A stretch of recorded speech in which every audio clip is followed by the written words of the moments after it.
So hello students, आज हम करने वाले हैं NCERT exemplar chapter 3 metals and non metals का। तो चलिए शुरू करते हैं।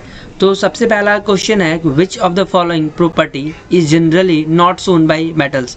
मेटल्स के द्वारा कौन से प्रॉपर्टी नहीं दिखाए जाते हैं? तो मेटल्स इलेक्ट्रिकल कंडक्टिविटी दिखाते हैं, मेटल सोनरस होते हैं, मेटल जो होते हैं वो डलनेस प्रॉपर्टी नहीं दिखाते हैं। मेटल एक्चुअली क्या होते हैं? Metal are lustrous. ठीक है, तो करेक्ट ऑप्शन हो जाएगा यहाँ पे C. Next question, the ability of a metals to be drawn into thin wire. Thin wire में ड्रोन करने की एबिलिटी को क्या बोलते हैं लो? हम लोग बोलते हैं लो डक्टिलिटी। तो करेक्ट ऑप्शन हो जाएगा हमारा ए नंबर। मेलेबिलिटी क्या होता है? मेलेबिलिटी होता है to form into thin sheets. Thin sheets हो गया। सोनोरस क्या होता है? Ringing sound and conductivity to conduct electricity. Okay, तो correct option is A ductility. Next, the aluminium is used for making cooking utensils. Which of the following properties of aluminium are responsible for this. Okay, हमें cooking utensils बनाना है तो क्या हो जाएगा? Thermal conductivity होना चाहिए। यस, थर्मल कंडक्टिविटी होना चाहिए। गुड इलेक्ट्रिकल कंडक्टिविटी होना चाहिए। ये गुड इलेक्ट्रिकल कंडक्टिविटी की जरूरत नहीं है क्योंकि यूटेंसिल्स में। डक्टिलिटी होना चाहिए? नहीं होना चाहिए। हाई मेल्टिंग पॉइंट होना चाहिए? यस। तो correct option is 1 and 4. Where is 1 and 4? Yes, the correct option is D. Okay, next, which of the following metals do not react with cold as well as hot water। कौन से metal है जो cold water और hot water से react नहीं करते हैं? तो सोडियम रिएक्ट करेंगे, कैल्शियम रिएक्ट करेंगे, मैग्नीशियम रिएक्ट करेंगे, लेकिन यहाँ पे जो आयरन है वो रिएक्ट नहीं करेगा। Okay, next,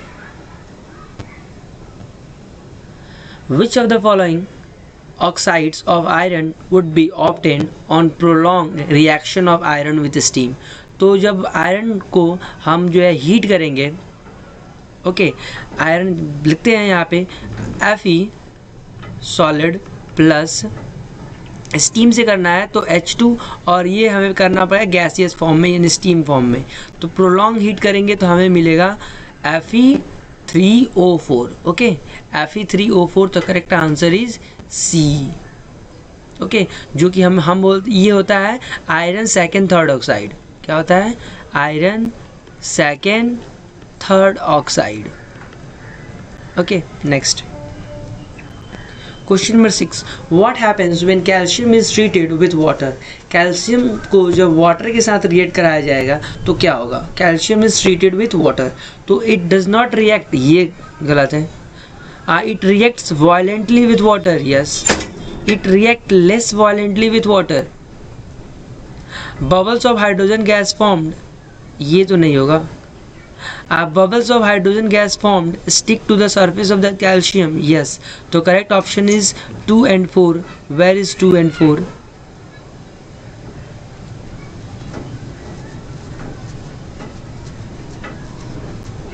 Two and 4. Okay, 2 and 4 option नहीं है तो एक सेकेंड यहाँ पे फिर से एक बार देख लेते हैं। तो यहाँ पे ऑप्शन नहीं है तो हम लिखते हैं सबसे पहले potassium, potassium, sodium, calcium. Reactivity series में सबसे पहले जो पोटेशियम और सोडियम जो होते हैं वो हाईली रिएक्टिव होते हैं कोल्ड वाटर से, और कैल्शियम जो हो जाएगा, कैल्शियम भी कोल्ड वाटर से रिएक्टिव होते हैं बट जो उतना ज़्यादा जो है वायलेंट नहीं होता है as compare to potassium and sodium. तो यहाँ पे हम लिखेंगे ये जो करेक्ट ऑप्शन होगा, it does not react with water, ये तो गलत है। It react violently with water, ये भी थोड़ा गलत है। It reacts less violently with water, ये सही है और ये सही है। 3rd and 4, तो correct option is D. Okay, next,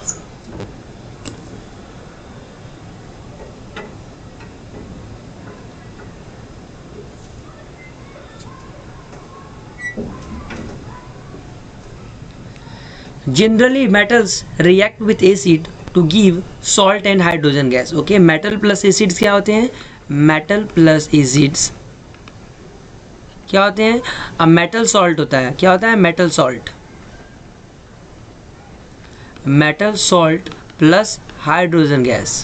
Which of the following acid does not give hydrogen gas on reacting with metals such as except manganese and magnesium? तो कौन सा एसिड है जो कि जब रिएक्ट करेगा मैंगनीज और मैग्नीशियम से तो मैं बता दूं आपको, जो है नाइट्रिक एसिड जो होता है HNO3, नाइट्रिक एसिड होता है स्ट्रॉन्ग ऑक्सीडाइजिंग एजेंट होता है। ये अगर मैंगनीज और मैग्नीशियम के अलावा किसी अदर मेटल से रिएक्ट करेगा तो उस केस में जो है वो हाइड्रोजन गैस जो है वो फॉर्म नहीं होगा, क्योंकि ये स्ट्रॉन्ग ऑक्सीडाइजिंग एजेंट होते हैं। क्या होते हैं? Strong oxidising. ये स्ट्रॉन्ग ऑक्सीडाइजिंग एजेंट होता है जो कि क्या कर देता है, इट ऑक्सीडाइजेज द हाइड्रोजन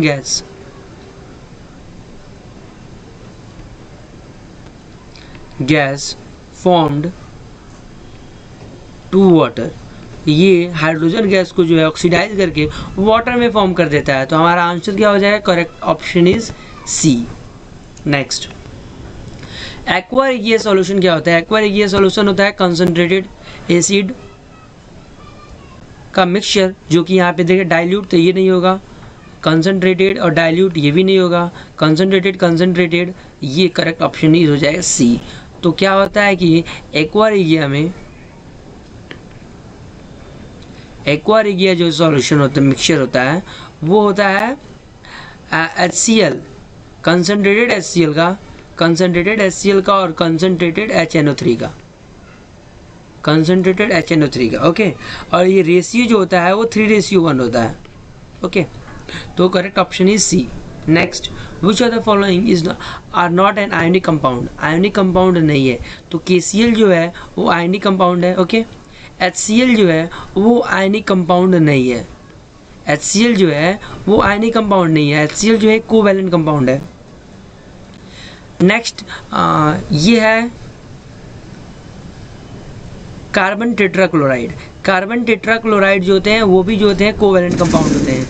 तो ये दोनों ऑप्शन हो जाएगा। NaCl क्या होता है? NaCl is an ionic compound. तो करेक्ट ऑप्शन मेरा क्या हो जाएगा? 2 and 4। Where is 2 and 4? 2 and 4, 2 and 3, 2 and 3 is yes, correct option is B, okay.